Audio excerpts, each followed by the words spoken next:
राधे राधे। जय श्री कृष्णा। प्रेम से बोलिए सूर्य नारायण भगवान की जय।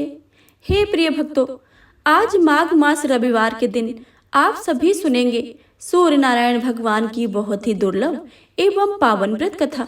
तो आप सभी से अनुरोध है, इस कथा को भक्ति भाव से और प्रसन्न मन चित्त से पूरा अवश्य सुने। कमेंट बॉक्स में सूर्य नारायण की जय लिखना बिल्कुल भी मत भूलिएगा। आइए प्रेम से सुनते हैं सूर्य नारायण भगवान की कथा। एक था राजा और एक थी रानी। उनके पास सिपाही, घोड़े, दास दासियां, धन दौलत सब कुछ था। सिर्फ उन्हें संतान नहीं थी। इसी कारण राजा रानी बहुत दुखी रहते थे। संतान प्राप्ति के लिए उन्होंने हर तरह का दान धर्म, धार्मिक अनुष्ठान, जप मंत्र, व्रत पूजा पाठ किए, लेकिन कोई फायदा नहीं हुआ।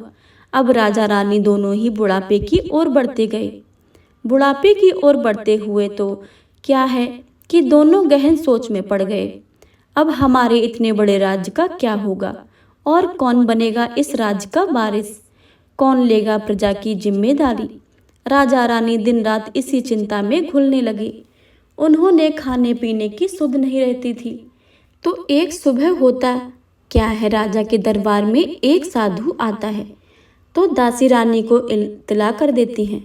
तब वह दासी से कहती हैं कि यह मेरा अंतिम दान धर्म है, इसके बाद मैं अपने हाथों से कोई दान नहीं करूंगी। रानी चावल भरा छाछ हाथ में लेकर बाहर आती हैं और साधु की झोली में भिक्षा डालने के लिए आगे बढ़ती हैं। तो उसके चेहरे पर छाई उद्विग्नता साधु की दृष्टि में आ जाती है। वह उनसे पूछते हैं, रानी साहिबा क्या हुआ है, आप क्यों इतनी उदास हैं। तभी रानी साधु को सारी हकीकत बताती हैं और सिसकने लगती हैं। उस पर वह साधु कुछ पल भर गंभीर हो जाते हैं और कहते हैं, चिंता मत करना रानी साहिबा, आपकी संतान की इच्छा पूरी हो जाएगी। आपकी कोख से एक पुत्र जन्म लेगा। मात्र वह 14 साल तक ही आप लोगों को मिलेगा। इसके आगे वह इस मृतलोक में नहीं रह पाएगा। इससे बढ़कर आपको कुछ देना मेरे लिए संभव नहीं है। अपनी पूरी बात करते हुए अपनी झोली में हाथ डाला, थोड़ी सी भभूत निकाल कर रानी को दे दी और कहा कि आप और महाराज दोनों इसे बांटकर ग्रहण करना, तुम्हें जल्द ही पुत्र की प्राप्ति होगी। इतना कहकर साधु अपनी राह चला गया।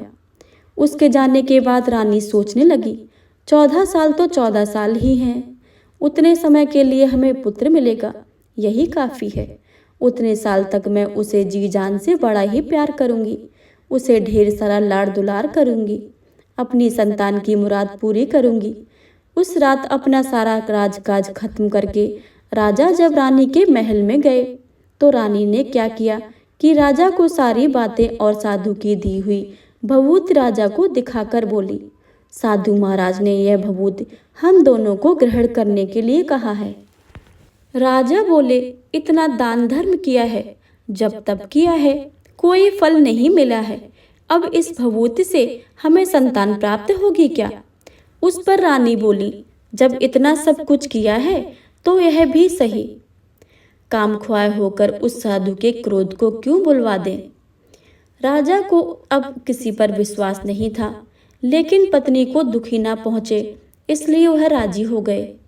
राजा राजी हो गए तो क्या होता है कि राजा रानी दोनों नहाते धोते फिर अपने भगवान का नाम स्मरण करते हैं, अपने पुरखों को स्मरण करते हैं और उस साधु महाराज का नाम स्मरण करके वह भभूत बांटकर दोनों खाते हैं।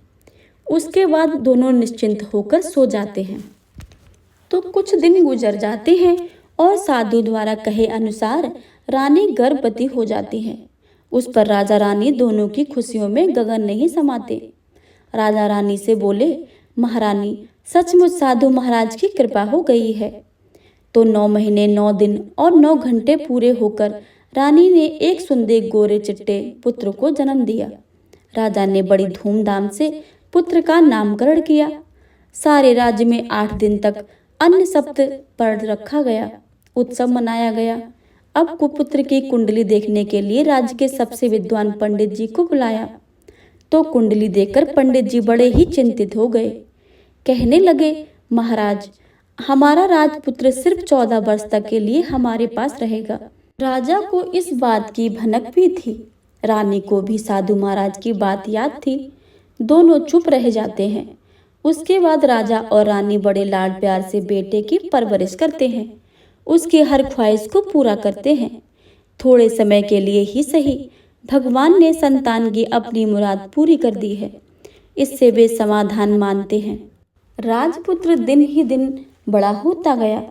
वह जब 7 साल का हो जाता है तो राजा एक अच्छे गुरु की नियुक्ति करके उसे पढ़ाई लिखाई, राजशास्त्र, शस्त्र विद्या, घुड़सवारी इत्यादि 12 विद्याओं का शिक्षण देते हैं। जब वह सब शस्त्र विद्या में पारंगत हो जाता है और 12 साल की उम्र का हो जाता है, तब एक अच्छी सी राजकन्या खोजकर उसकी शादी कर देते हैं। तो 2 साल और बीत जाते हैं। बेटा 14 साल का हो जाता है। एक दिन राजपुत्र राजा से बोलता है, पिताजी, मैं अपना सारा राज्य घूमकर देखना चाहता हूँ। आज तक मैंने सिर्फ इस रजवाड़े के अतिरिक्त कुछ नहीं देखा है। बेटे की बात सुनकर राजा चिंतित हो जाता है, क्योंकि पुत्र का 14वां वर्ष शुरू हो जाता है। अब कोई अनहोनी होने का वक्त नजदीक आ पहुंचा था, लेकिन राजा ये बातें पुत्र को नहीं बता सकता था। वह क्या करता कि चेहरे पर खुशी लाकर बेटे से कहता, हाँ हाँ जरूर जाओ बेटा, तुम अपना सारा राज्य घूम कर देखना चाहिए। कहाँ क्या है यह सब जानना चाहिए। कल मेरे बाद तुम्ही को तो राजा बनना है। मात्र एक बात ध्यान को रखें कि तुम जहाँ भी रहो, क्या कर रहे हो, यह बात अपनी पत्नी को नहीं बताना। पुत्र कहता है, ठीक है पिताजी, आपने जो कहा है मैं वैसा अवश्य करूँगा। तो होता क्या है कि राजपुत्र दिन भर अपनी पत्नी के साथ मौज मस्ती करता है, खुशियाँ मनाता है और रात को ठीक 12 बजे बिस्तर से उठकर बाहर चला जाता है। फिर पौ फटने से पहले वापस अपने महल में आकर सो जाता है। ऐसे बहुत दिनों तक चलता रहा। वह पुत्र को 14वां साल खत्म होने में कुछ ही दिन बाकी रहते हैं। इतने में क्या होता है कि उसकी पत्नी यानी छोटी रानी रात में जाग जाती है। वह देखती है कि बिस्तर पर राजपुत्र है ही नहीं। वह चुप से महल में जाकर सब कुछ जगह देखती है, तो राजपुत्र कहीं भी नजर नहीं आता। तो वह क्या करेगी, किससे कहेगी? वह चुपचाप रहती है। फिर भोर होने पर वह देखती है कि उसका पति अपनी जगह पर सोया हुआ है। वह पति के से कुछ नहीं पूछती है, लेकिन दूसरी रात भी वैसा ही होता है। तीसरी रात और चौथी रात, ऐसे बहुत दिनों तक दिन चलते रहे। रानी बहुत ही चिंतित हो जाती थी कि पति रात को जाता कहाँ है, किससे मिलने जाता है। उसके मन में ढेर सारे सवाल उठते हैं, लेकिन उसे पूछने से डर लगता था। शायद पति गुस्सा होकर बैठे। सास ससुर से पूछने के बारे में सोचा तो उसकी कुल मर्यादा में बीच में आ जाती थी। तो इस तरह मन ही मन वह कुढ़ती रहती थी। इस हालत में उसे खाने पीने में दिलचस्पी नहीं होती थी। वह दिन पर दिन दुबली और पतली हो जा रही थी। तो उस राज्य में फूल बेचने वाले की एक बूढ़ी मालिन थी। वह हमेशा छोटी रानी को फूल देने उसके महल में आती थी। उस बुढ़िया का ध्यान छोटी रानी पर जाता है, तो वह पूछती है कि बेटी, तुम किस बात का दुख है? तुम इस तरह सूख कर कांटा क्यों बन रही हो? उस पर रानी कहती है, क्या बताऊं तुम्हें अम्मा, तुम्हारा राजपुत्र हर रात बिस्तर पर उठकर कहीं चला जाता है और सुबह भोर होते ही वापस आकर सोता है। वह कहाँ जाता है? प्रेमिका से मिलने जाता है क्या? क्या सोच सोच कर मैं अन्न जल ग्रहण नहीं कर पाती हूँ और सूख सूख कर इस तरह से कांटा बन गई हूँ। बुढ़िया सब बातें सुनकर उसे एक उपाय बताती है। तो बेटी ऐसा करना, आज रात तुम सोना मत, उसके पीछे पीछे जाकर देखना कि वह कहाँ जाता है, क्या करता है, उसकी अच्छी तरह से पहरेदारी करना। पर मुझे नींद आ गई तो? तुम्हें नींद ना आए इसलिए एक काम करना, अपने बाएं हाथ की उंगली में एक जख्म करना, उस पर थोड़ी सी मिर्ची छिड़कना। उससे तुम्हें बड़ी जलन होगी और उस पीड़ा में तुम्हें रात भर नींद नहीं आएगी। रानी बुढ़िया के कहे अनुसार करती है। उंगली की जलन से उसे थोड़ी देर तक नींद नहीं आती, लेकिन बाद में वह सो जाती है। दूसरे दिन सब बुढ़िया फूल लेकर उसके महल में पहुंचती है और पूछती है, क्या हुआ बेटी, देख पाई कि पति कहाँ जाता है? रानी कहती है कि नहीं अम्मा, पहले कुछ समय जलन पड़ने के कारण मुझे नींद नहीं आई, पर कुछ देर पश्चात मैं सो गई। बुढ़िया कहती है कोई बात नहीं, आज तुम उंगली पर पहले से थोड़ा बड़ा जख्म करना और ज्यादा मिर्च लगाना। तो वो रानी वैसा ही करती है, परंतु वह सिर पति के बिस्तर से उठकर बाहर निकलते वक्त जग पाई। वह उसके पीछे नहीं जा सकी क्योंकि उसकी आंखें उस समय तक मूंद गई थी। दूसरे दिन सुबह बुढ़िया आती है तो उसने पूछने से पहले ही रानी रोकर कहती है, अम्मा मैं आज भी उनके पहरेदारी ठीक से नहीं कर पाई। बुढ़िया कहती है रोना नहीं बेटी, सब कुछ ठीक हो जाएगा। तुम आज रात जख्म और बड़ा करना और उस पर ज्यादा मिर्च छिड़कना, और एक काम करना बेटी, जब वह जाने के लिए निकलता है तो उसका रास्ता रोकना। बुढ़िया ने जैसा बताया रानी ने वैसा ही करती है। आज रात उसे नींद नहीं आती है। पति रात 12 बजे बिस्तर से उठकर जब महल से निकलने के लिए चलने लगता है तो वह बुढ़िया ने जैसा बताया वैसा ही करती है। दौड़कर जाकर पति का रास्ता रोकती है और कहती है कि कहाँ जा रहे हो, किससे मिलने जा रहे हो, मुझे बताओ। राजपुत्र उसे समझाने की बहुत कोशिश करता है, देखो अगर मैंने तुम्हें यह बताया तो मैं दोबारा नहीं मिल पाऊंगा। कोई बात नहीं, नहीं मिल पाओ, लेकिन आप रात में कहाँ जाते हो वह सब मुझे पहले बता दीजिए। राजपुत्र निरुपाय हो जाता है। पत्नी की जिद के आगे उसकी एक नहीं चल पाती है। ठीक उसी प्रकार उसी समय उसका 14वां साल खत्म होकर 15वां साल लगने वाला था। जो होता है वह जाने दो, वह सोचता है और कुछ चावल मंत्रों में सिद्ध करके पत्नी को देकर कहता है, इन चावलों के दानों को दोनों हाथों की मुट्ठी में पकड़ना। पहले दाएं हाथ में पकड़े चावल मेरे ऊपर फेंकना, मैं कौन हूँ तुम्हें पता चल जाएगा। बाद में बाएं हाथ में पकड़े चावल मेरे ऊपर फेंकना, मैं जैसा था तुम्हें मिल जाऊंगा। लेकिन यदि तुम बाएं हाथ के चावल मेरे ऊपर फेंकना भूल गई तो मैं तुम्हें कभी नहीं मिल पाऊंगा। नहीं भूलूंगी, रानी मुझे बड़े आत्मविश्वास के साथ कहकर दाएं हाथ के पकड़े चावल पति के ऊपर फेंक देती है तो राजपुत्र एकदम एक विशाल घोड़ा बन जाता है। एकदम उम्दा सफेद गर्दन पर लंबी अयाल देखते देखते वह तेजी से दौड़ने लगता है। रानी उस समय घोड़े को एकदम भौचक्की होकर देखने लगती हैं और पति ने बाएं हाथ के चावल फेंकने की जो बात कही थी वह भूल जाती हैं। उसकी आंखों के सामने घोड़ा महल के बाहर निकल कर जाता है। घोड़ा जो महल से बाहर जाता है तो वापस ही नहीं आता। अब रानी को बड़ा पश्चाताप होता है। वह स्वयं को कोसने लगती हैं, लेकिन अब उसका कोई फायदा नहीं होने वाला था। राजपुत्र अब वापस नहीं आने वाला था। सुबह होते ही महाराज महारानी को सब पता चल जाता है। वह उन्हें बहुत दुख होता है। वे बिस्तर पकड़ते हैं और राह देखते हैं कि एक दिन उनका बेटा वापस आ जाए। इस तरह 1 महीना गुजरता, 2 महीने गुजरते, 3 महीने गुजरते, आखिर 6 महीने पूरे होते हैं। राजपुत्र का कोई अता पता नहीं लगता। प्रधान राजपुत्र को ढूंढने के लिए राज्य के गांव-गांव सिपाही भेजते हैं, लेकिन उन्हें कोई सफलता नहीं मिलती। इधर रानी अपनी हट के कारण पति गायब हो गया यह सोचकर स्वयं ही मन को मन कोसती हैं और प्राण लेती हैं कि कुछ भी करके पति को ढूंढ ही लाएंगी और उसे वापस लेकर ही आएंगी।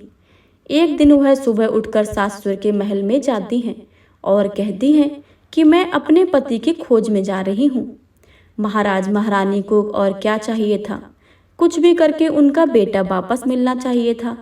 वे बहू को जाने की अनुमति देकर कहने लगे, बेटी तुम जो चाहो करो, वहाँ जाना, लेकिन मेरे बेटे को वापस लेकर ही आओ, भगवान तुम्हें कामयाबी दे। अब रानी क्या करती कि अपना सीधा वेश बदलकर एक सेठानी बन जाती है।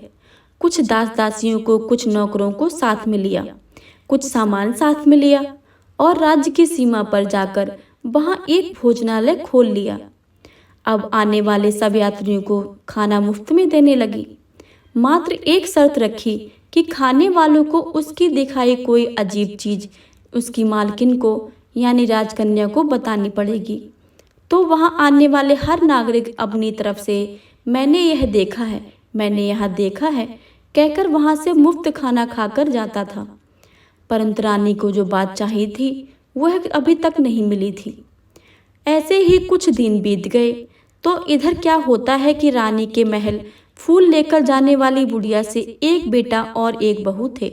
उनका एक छोटा बेटा था, यानी बुढ़िया का एक पोता था। तो बेटा और बहू सुबह शाम काम के लिए निकलते थे, तो पोते को संभालने की जिम्मेदारी बुढ़िया की ही रहती थी। बुढ़िया दिन भर पोते को संभालती थी। एक दिन क्या होता है कि बुढ़िया को पान खाने की आदत थी, तो पान लगाने के लिए चूना चाहिए था। उसे तैयार करने के लिए सीपियाँ लेकर आई। इन सीपियाँ भूनने के लिए गोबर के कंडे चाहिए थे।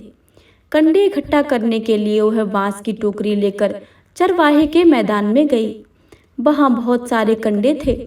उन्हें जमा करते करते उसे घर आने में अंधेरा हो गया। इस ओर शाम होते होते ही काम से वापस बेटा बहू घर पहुँचे तो देखा कि बच्चा घर पर अकेला है और रो रहा है। वे दोनों गुस्से से लाल पीले हो गए। इतने में बुढ़िया घर आ पहुंची। बेटा ने पूछा, पोते को घर पर अकेला छोड़कर कहाँ गई थी? बुढ़िया बताने लगी कि मैं गोबर के कंडे इकट्ठे करने गई थी। इस पर बेटा बोला, दोबारा बच्चे के अकेला घर पर यदि छोड़कर जाओ तो मैं तुम्हें बहुत पीटूंगा। बुढ़िया कहने लगी, नहीं बेटा, फिर कभी ऐसा नहीं करूंगी। लेकिन दूसरे ही दिन बुढ़िया वह बात भूल गई और फिर चरवाहे के मैदान में कंडे इकट्ठा करने चली गई। शाम को जब बेटा बहू काम से वापस लौटे तो देखा कि बच्चा घर पर अकेला है और रो रहा है। अब उसके बेटे की सहन शक्ति खत्म होने लगी और बुढ़िया के वापस आने पर उसे घर से निकाल दिया। बुढ़िया रात भर घर के बाहर अंधेरे में बैठी रही और सुबह होते ही हाथ में टोकरी लेकर कंडे इकट्ठे करने लगी। उस दिन उस कंडे में इकट्ठा करने का मानो पागलपन सवार था। कंडे इकट्ठा करते करते कब अंधेरा छा गया उसे मालूम ही नहीं चला। उसे जब ध्यान आया तो गांव का रास्ता भी ठीक से नहीं दिख रहा था। वह अंधेरे में आंखें फाड़ फाड़ कर देखती देखती किसी तरह आगे निकल पड़ी। तो क्या होता है कि एक कपिला गाय छन छन की आवाज करते, गले की घंटी बजाते ठुमक ठुमक कर उस मैदान पर आ जाती हैं। उसे देखकर बुढ़िया सोचने लगती है कि इस गाय के पीछे पीछे जाऊंगी तो गांव में पहुंच जाऊंगी। तब बुढ़िया उसके गाय के पीछे पीछे जाने लगी। वह गाय क्या करती है कि उस मैदान से लेकर एक एक करके 6 मैदान पार करती है। आखिर में वह 7वें मैदान पर पहुंचती है। तो क्या होता है कि उस मैदान पर एक बड़ा सा पत्थर है। गाय जाकर उस पत्थर को अपना सींग मारती है। सींग मारा तो वह पत्थर टूट जाया और पाताल में नीचे जाने की सीढ़ियां दिखने लगी। तब वह गाय उन सीढ़ियों से नीचे जाने लगी। बुढ़िया भी यह सब देखती रही और झट जाकर गाय की पूंछ को पकड़ लिया। पूंछ पकड़कर वह गाय के साथ नीचे पाताल में पहुंच गई। पाताल में पहुंचते ही तुरंत गाय की पूंछ छोड़ दी और इधर उधर देखने लगी। वहीं से बुढ़िया ने देखा कि पाताल में सब जगह जगमगाहट थी। दिया दीपक जल रहे थे और तेज रोशनी गाय के ऊपर पड़ती है और वह अद्भुत घटनाएं घटने लगती हैं। गाय के नीचे जाते ही उसके गले में अपने एक सकाल पड़ जाती है और छमछम करके कोई दुधाड़ी से गाय का दूध दोहने लगता है। लेकिन जो भी कोई वह कर रहा है वह मात्र दिखाई नहीं दे रहा है। बुढ़िया बहुत घबरा गई।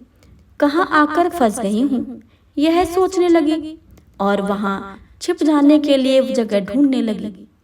लेकिन उसे कहीं भी जगह नहीं मिली। हर जगह उजाला ही उजाला था।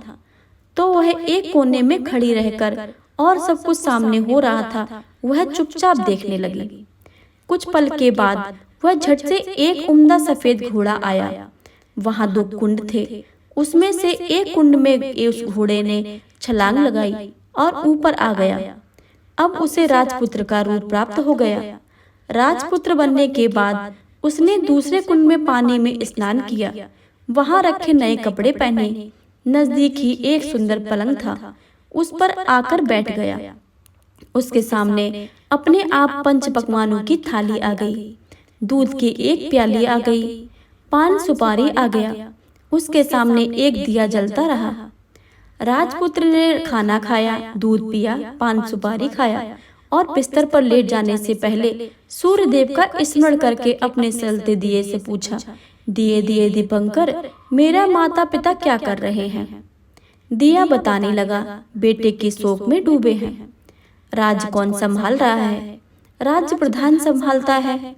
मेरी पत्नी क्या करती है? उसने चौराहे पर भोजनालय शुरू किया है और आते जाते लोगों से वह नई खबरों के बारे में पूछती है। दिए के है कहते ही राजपुत्र कहता है, ठीक है। उसके बाद वह सो गया। बुढ़िया कोने में खड़ी रहकर यह सब देखती रही। ऐसी अद्भुत घटना उसकी जिंदगी में पहली बार देखी है। उसे अंदर ही अंदर चुलबुलाहट होने लगी और भूख प्यास भूल गई। और आगे क्या होता है कि उत्सुकता में देखने लगती है। लेकिन उसके बाद कुछ ऐसी घटनाएं घटती हैं। रात गुजर हुई और सुबह हो गई। सुबह होने पर पलंग पर सोया राजपुत्र उठा और फिर से पहले कुंड में छलांग लगाई तो वह फिर से घोड़ा बनकर कुंड से बाहर आ गया। बाहर आते ही वह तेजी से उस पाताल नगरी से बाहर निकल गया। लेकिन वह कहाँ गया, बुढ़िया को कुछ पता नहीं चला। उसके बाद पिछली रात की तरह कोई उस गाय का छमछम करके दूध दूहने लगा। जैसे ही दूध दूहना खत्म हुआ, उसके गले की साकर अपने आप खुल गई और वह तेजी से ऊपर आने वाली सीढ़ियों के ऊपर भागने लगी। गाय को देखते देखते बुढ़िया सोचने लगी कि अब गाय के साथ यहाँ से ऊपर जाना ही समझदारी है, नहीं तो कोई मुसीबत आकर मेरे ऊपर टपक जाएगी। झट से उसने गाय की पूंछ पकड़ ली और गाय के साथ ही ऊपर आ गई। गाय जब मैदान में पहुंची तो उस सुरंग का रास्ता अपने आप भी बंद हो गया और उसके मुंह का एक बड़ा सा पत्थर पूर्ववत खड़ा हो गया। ऊपर आकर वह जंगल की ओर निकल गई तो इधर बुढ़िया एकदम बावली सी हो गई।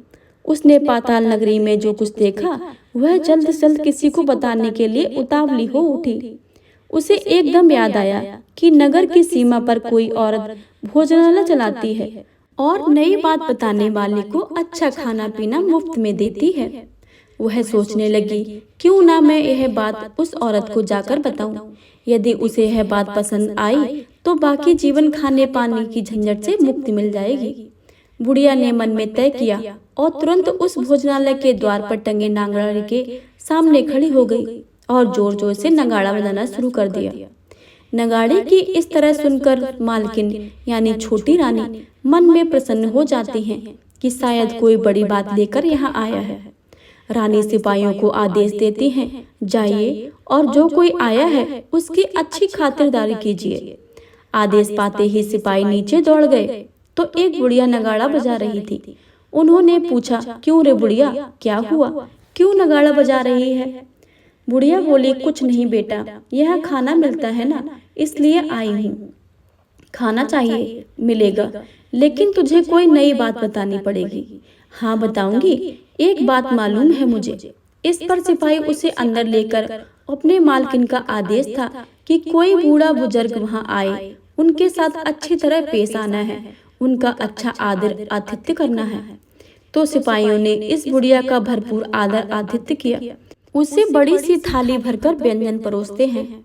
बुढ़िया कुछ दिनों से भूखी थी, वह खाने पर टूट पड़ी। खाना खाने के बाद सिपाहियों ने उसे नई साड़ी पहनने को दी। उसके बाद उसे लेकर रानी के पास गए। बुढ़िया और रानी ने तुरंत एक दूसरे को पहचान लिया। बुढ़िया बोली, बेटी तुम? और रानी बोली, अम्मा तुम? बड़ी देर तक दोनों भांति भांति की बातें करती रही।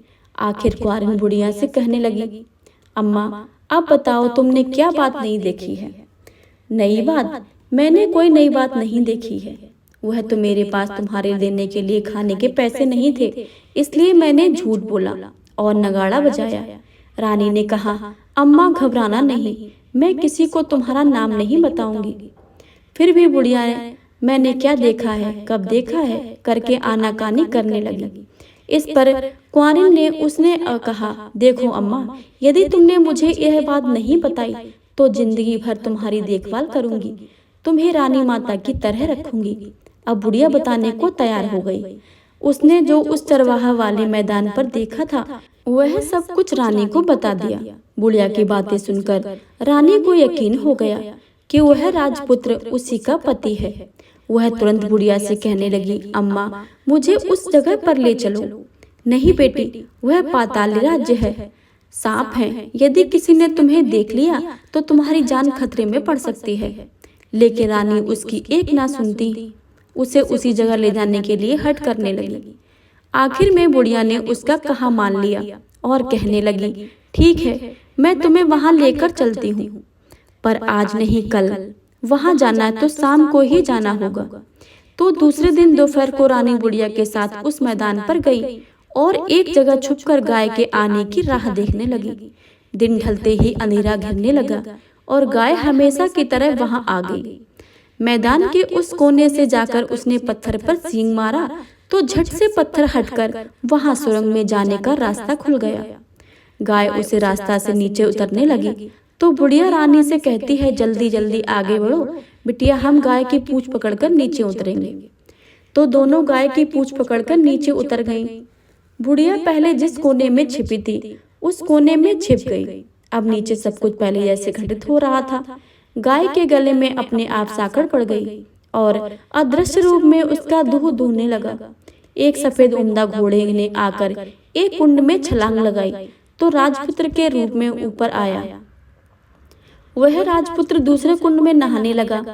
बाद में उसके सामने खाने की थाली आ गई, दूध की प्याली आ गई, पान बीड़ा भी आ गया।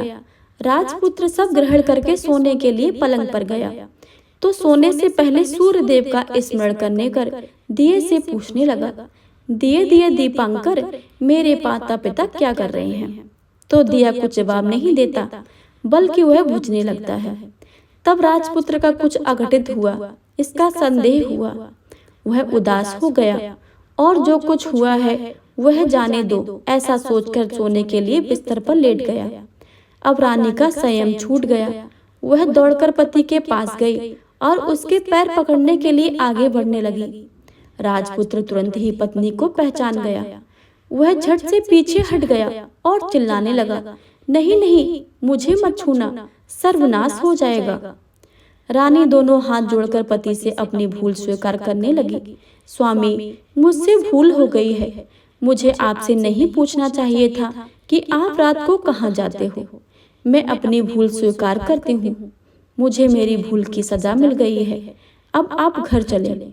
आपके वियोग में आपके माता पिता ने बिस्तर पकड़ लिया है। आपकी प्रजा भी बहुत दुखी है। उस पर राजपुत्र कहने लगा, वही तो, एक बार तुम गलती कर बैठी हो, अब दोबारा मत करना, नहीं तो अब मैं जो तुम्हें दिख रहा हूँ वो भी नहीं दिखूंगा। रानी अब विलाप करने लगी, जोर जोर से जमीन पर सिर पटकने लगी। राजपुत्र के मन में उसके प्रति दया उत्पन्न हो गई। वह उससे कहने लगा, यदि तुम मुझे पाना चाहती हो तो तुम एक काम करना पड़ेगा। काम कठिन है लेकिन तुम अकेले ही करना होगा। कहो स्वामी, कितना भी कठिन काम हो मैं वह पूर्ण करूंगी। रानी कहने लगी। इस पर राजपुत्र ने उसे बताया कि इस पाताल से ऊपर जाते ही एक घना जंगल नजर आएगा। ऐसे 6 जंगल पार करने के पश्चात 7वां जंगल मिलेगा। वह जंगल सबसे घना है। उस जंगल के बीचों बीच एक पीपल का पेड़ है। उसके आसपास की जगह पत्ते, फंदे, जटाएं, कांटे इत्यादि से ढक चुकी हैं। वहां बाघ, शेर, सांप, भालू सभी धमा चौकड़ी में बैठते हैं। तुम्हें उन सब को भगाकर वह जगह साफ करनी होगी। उसके गोबर से लिपाई पुताई और उसको पवित्र बनाना होगा। रंगोली से सजाना होगा। उसके बाद वहां धूप कपूर अगरबत्ती जलानी होगी। फूल कुमकुम से पेड़ के तनों की पूजा करनी होगी। दूध दही से बने चावल का भोग चढ़ाना होगा। ये सब तुम्हें दोपहर को 12 बजे के बाद पहले ही करना पड़ेगा। 12 बजने के समय तुम्हें उस जगह पर बैठकर सूर्य भगवान का ध्यान करना। ठीक 12 बजे सूर्य भगवान का रथ वहां उतरेगा।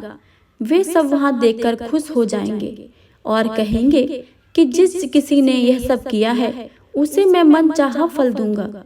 तो तुम सामने जाकर उनके रथ के दाहिना घोड़ा मांगना, मैं तुम्हें मिल जाऊंगा।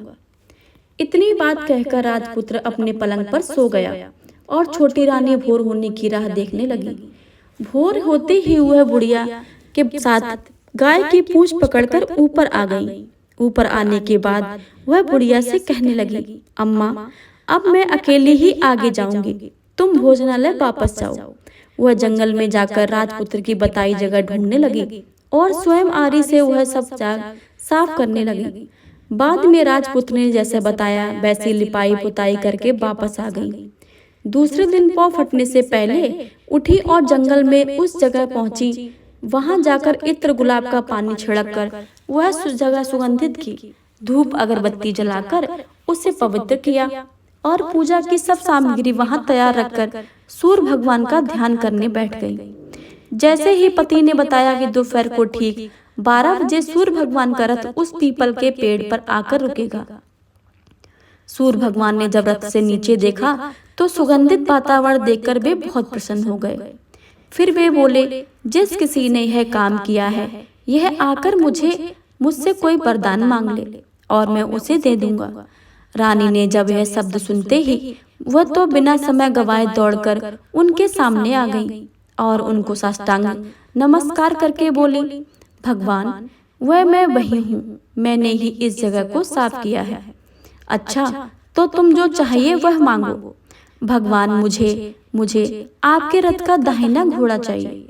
सूर्य भगवान बोले, नहीं नहीं, मैं तुम्हें कुछ और भी दे सकता हूँ, लेकिन यह घोड़ा नहीं दे सकता। मेरे रथ के 12 घोड़े हैं, तुम चाहो तो कोई और घोड़ा मांग लो, लेकिन यह दाहिना घोड़ा नहीं, वह मैं तुम्हें नहीं दे सकता हूँ। छोटी रानी ने एक नहीं सुनी, वह सूर्यदेव से एक बात कह रही थी, वही दाहिना घोड़ा दे दीजिए, नहीं तो मैं आपके पैरों में गिरकर अपनी जान दे दूंगी। सूर्यदेव धर्म संकट में पड़ गए। उन्होंने वचन दे दिया था, अब अपने वचन से पलट गए तो नहीं हो सकते थे। ठीक है, दिया तुम्हें घोड़ा, सूर्यदेव ने कहा। फिर एक बात और भी कही, देखो मैंने तुम्हें घोड़ा तो दिया है, लेकिन वह तुम्हें यहाँ नहीं मिलेगा, तुम्हें उसे पाताल में जाकर ही लाना होगा। रानी बोली, पाताल में? मैं क्या भगवान, मैं उन्हें पाने के लिए कहीं भी जा सकती हूँ। रानी को वचन सुनकर सूर्यदेव अपने मार्ग में चले गए और इधर रानी जंगल से अपने भोजनालय में आ गई। फिर वह बुढ़िया को लेकर उस मैदान पर आ गई। जल्दी ही शाम हो गई। शाम होते ही वहां एक गाय आई। उसने सींग मारकर तुरंत सुरंग को बना दिया और नीचे उतरने लगी। रानी और बुढ़िया जल्दी जल्दी उसके पूंछ पकड़कर नीचे उतर आई। नीचे पाताल में सब घटनाएं पहले की तरह घटने लगी। घोड़े का एक कुंड में नहाकर राजपुत्र बन जाना, नहा धोकर पलंग पर बैठ जाना, तो उसने थाली खाने की, दूध की प्याली आना, पान बीड़ा आना। लेकिन आज एक बात नहीं घटी। आज 2 थाली, 2 दूध की प्याली, 2 पान के बीड़े उसके सामने आए। वह कुछ नहीं बोला। उसने हिस्से की थाली खाकर, दूध पीकर और पान बीड़ा चबाकर वह सोने चला और हमेशा की तरह दिए से पूछने लगा, दिए दीपांकर, मेरे माता पिता क्या करते हैं? दिया ने बताया, वे दोनों बहुत शोक से मरने की स्थिति में पहुंच गए हैं। ऐसा झट से उसकी आंखों से आंसू टपकने लगे। फिर वह पूछने लगा, दिए दीपांकर, मेरा राज्य कौन चला रहा है? तुम्हारा राज्य प्रधान चला रहा है और सब कुछ हड़प चुका है। वह प्रजा पर बहुत अत्याचार कर रहा है। सुनकर राजपुत्र को बहुत गुस्सा आया। वह गुस्से से अपने मुट्ठी भींचने लगा। वह पूछने लगा, दिए दीपांकर, मेरी पत्नी क्या कर रही है? अब दिया कुछ नहीं बोला, चुप रहा। अब रानी का संयम जवाब दे गया। वह दौड़कर पति के गले लग गई। अब मैं तुम्हें मिल गई हूँ, राजपुत्र कहने लगा। सच कहते हो? आप फिर से सा घोड़ा तो नहीं बन जाओगे? नहीं, दोबारा घोड़ा नहीं बनूंगा। मैं तुम्हें जो इतने सारे संकट कष्ट उठाए हैं मुझे पाने के लिए, इसलिए सूर्यदेव ने मुझे सदा के लिए घोड़े के जन्म से मुक्त कर दिया। राजपुत्र ने बड़े प्यार से कहा और उसे गले लगाया। उसके पोछे आंसू पोछे और कुछ देर के पश्चात भोर हो गई तो गाय की श्रृंखला टूटकर उसे ऊपर भूलोक जाने लगी। रानी, राजपुत्र और बुढ़िया उसके पूंछ पकड़कर ऊपर आ गए। ऊपर आने पर वे सीधे भोजनालय में पहुंचे। वहां का सारा सामान लोगों में बांट दिया और उसका ताला लगाकर अपने राज्य में लौट गए। राजपुत्र वापस आता और उसके तेवर देखकर प्रधान घबरा गया। राजपुत्र ने उसे बंदी बनाकर कैद खाने में डाल दिया और राज्य का बागडोर अपने हाथों में ले ली। उसके बाद वह अपने माता पिता को मिलने और उनके महल गया। तब राजपुत्र को क्या दिखता है कि उसके माता पिता उसके शोक में अस्थिर पंजर बन गए हैं। पुत्र को वापस आया देखकर मरणासन राजा रानी की आंखों से आंसू टपक टपक बहने लगे। इन दोनों ने पुत्र को गले लगाया, उसे प्यार से सहलाया। इतना होने के बाद उनके सेहत से एकदम सुधार आने लगा। वे अब बिस्तर से उठकर बैठ गए, पुत्र को आशीष देने लगे। राजपुत्र के आने की खबर तुरंत राज्य में फैल गई। प्रजा खुशी से फूली नहीं समाई। प्रजाजन राजमहल के सामने इकट्ठे हो गए। राजपुत्र ने भी उन्हें दर्शन दिए और आज से उन्हें कोई दुख नहीं पहुंचाएगा, ऐसा वचन दिया। अब राजा अपने पुत्र का राज्याभिषेक करके उसे सिंहासन पर बिठाता है और बहू को महारानी का दर्जा देता है और स्वयं अपनी पत्नी के साथ ईश्वर स्मरण के लिए खुशी खुशी दिन बिताता है। महाराज बना राजपुत्र अच्छी तरह से राज चलाने लगा और अपनी पत्नी के साथ सुख और शांति से जीवन बिताने लगा। उस बुढ़िया को रानी ने अपने ही पास रख लिया, उसकी अच्छी तरह से देखभाल करने लगी। बुढ़िया और उसके बुढ़ापे के दिन खुशी से गुजर गए। तो हे सूर्यदेव महाराज, आपकी इस कथा को पढ़ने वाले, सुनने वाले तथा हुंकार भरने वाले सब पर अपनी कृपा बनाए रखना। प्रेम से बोलिए